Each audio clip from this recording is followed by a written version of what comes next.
자, 자리에 조금 앉아주시겠어요? 자, 제가 몇 말씀만 드리고자 합니다.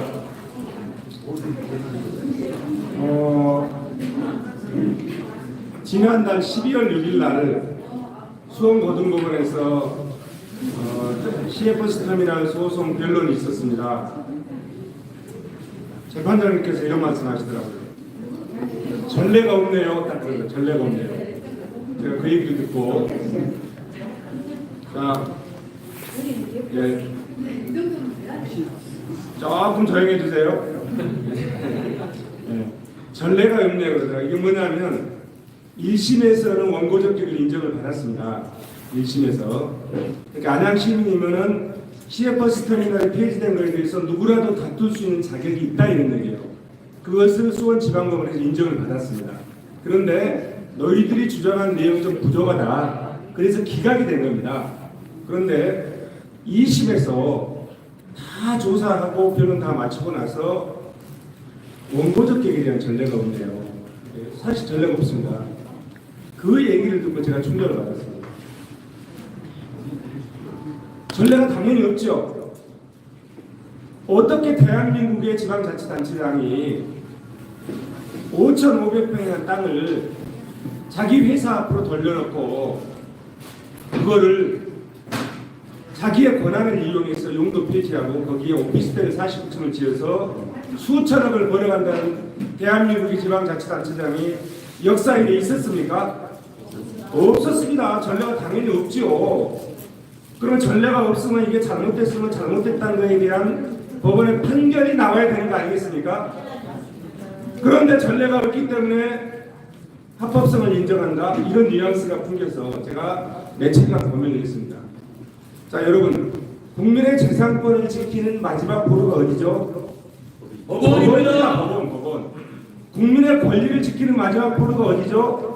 법원입니다.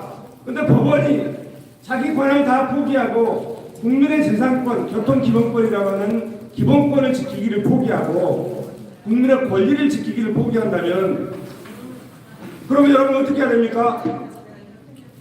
법원을 없애버리고. 내가 정말 고민했어요. 야, 이거 그러면 죽창 들고 나가는 얘기 아니냐. 그렇잖아요. 법원에서 그 권리를 지켜주지 못하면 시민들이 죽창 들고 나가는 얘기 아니겠습니까? 근데 여러분, 21세기 민주주의 국가에서 정봉준이 죽창 들고 나가서 죽창 들고 나갈 수 있겠습니까? 당장 잡아들여서 그냥 땅을 기획을 했죠. 그러면 어떻게 할 것이냐? 제가 고민했습니다. 그것이 바로 정치더라고요. 법원이 그것을 역할을 해주지 못하면 그것을 바로 잡는 수단이 바로 정치다. 제가 깨달은 게 그거였습니다.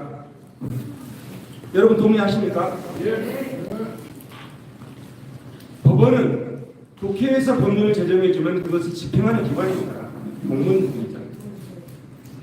그러면 잘못됐으면 국회에서 법을 만들어서 그걸 바로 잡는 것이 정치더라고요.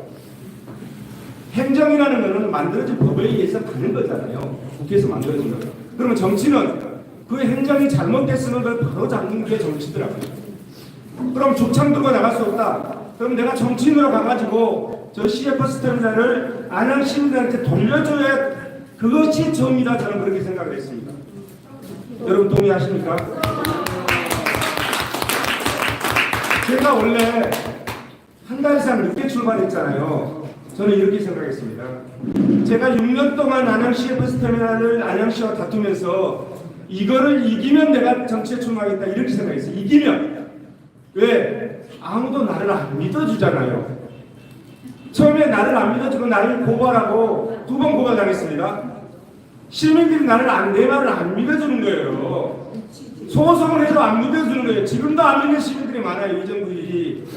그러면 재판에서 이기게 되면 믿어주잖아요. 그래서 재판에서 이기면 나의 진정성을 이해해 줄 것이다 해서 재판에서 이기면 그때 내가 정치에 출마하라고 했습니다. 왜? 나는 믿어준 사람도 없고 내 스스로도 앞에 나설 수 있는 용기가 없는 겁니다. 왜? 모든 사람들이 이정국이한테 손가락질하고 있잖아요. 내가 나설 용기가 없는 겁니다. 그래서 출마를 못한 겁니다. 만약에 CFS 터미널 소송이 이겼다면 내가 출마선을 바로 했겠죠.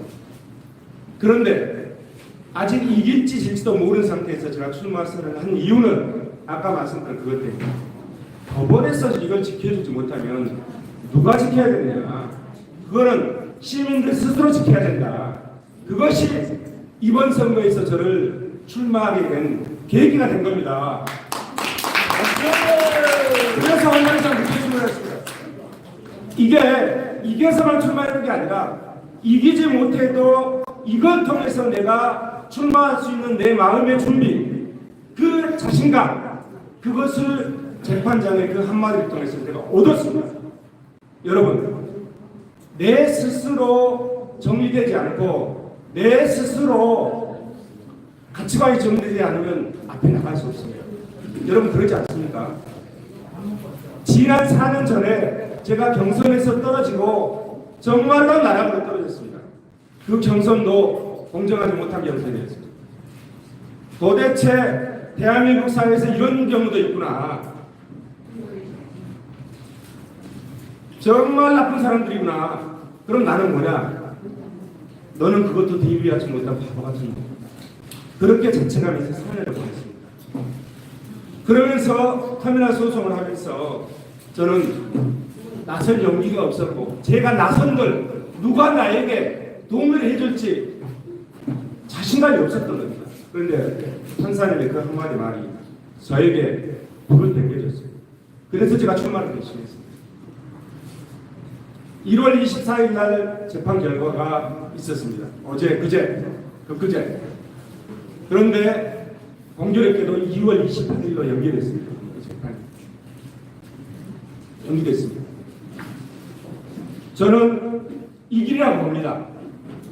재판장의 그 한마디 말이 그러면서 재판장이 이런 얘기를 하셨거든요. 1월 24일 판결 선고 일주일 전까지 변호사가 조금 더 보완해서 써냈습니다. 그 변호사가 써낸 얘기를 변호사가 나한테 보여주지 않았습니다. 저 알고 싶지도 않았습니다. 보통 변론을 내면 전부 다 원고한테 주거든요. 작년 연말 송년회를 하지 못해서 법무법인을 저희가 2곳을 선임했습니다. 2곳 법무법인을 선임했는데 연말 송년회를 하지 못하고 신년을 나면서 제가 만났어요. 제가 이 얘기를 변호사한테 그대로 했습니다. 재판장한테 내가 한 얘기를 그대로 전해라. 당신 때문에 내가 선거 출마한다. 우리 변호사가 심각하게 됐더라고요. 뭘 적었는지 부구절절 다 적었겠죠. 첫째는 논리를 적었겠죠. 두 번째는 감성도 적었으라고 생각합니다. 그래서 저한테 안 보여주는 겁니다. 1월 24일 일주일 전에 제출한 그 자료에 의해서 재판에 만약에 우리가 불리하다면은 본안을 다룰 이유가 없기 때문에 바로 각하시키거든요. 각하한다는 한마디만 써버리면 되거든요. 그게 한 달 걸리겠습니까, 여러분? 각하한다는 그 구절 몇 구절 쓰는 게 여러분 한 달 걸리겠습니까? 한 달 이상 연기되는 것은 저는 하나님께서 원고인 안양 시민의 편에 서서 인도했다고 저는 확신합니다. 저는 그래서 이번 재판에 이기라고 저는 확신합니다. 그 한마디, 재판장의 한마디, 전례가 없다. 그거에 대해서 제가 충격을 받고 오늘 이 자리에서 했고, 그거에 대해서 제가 힘을 얻어서 도대체 그러면 대한민국의 정의는 어디가 있느냐? 그 정의는 누가 지켜야 되느냐? 여러분들이 지켜야 됩니다. 그리고 우리가 지켜야 됩니다. 그것을 뭘 통해서? 정치를 통해서 저는 지켜야 된다고 생각합니다. 여기 계신 분들이 정말로 저와 함께 해주신다면 이제 한 달 남았습니다. 한 달. 경선 한 달 남았습니다.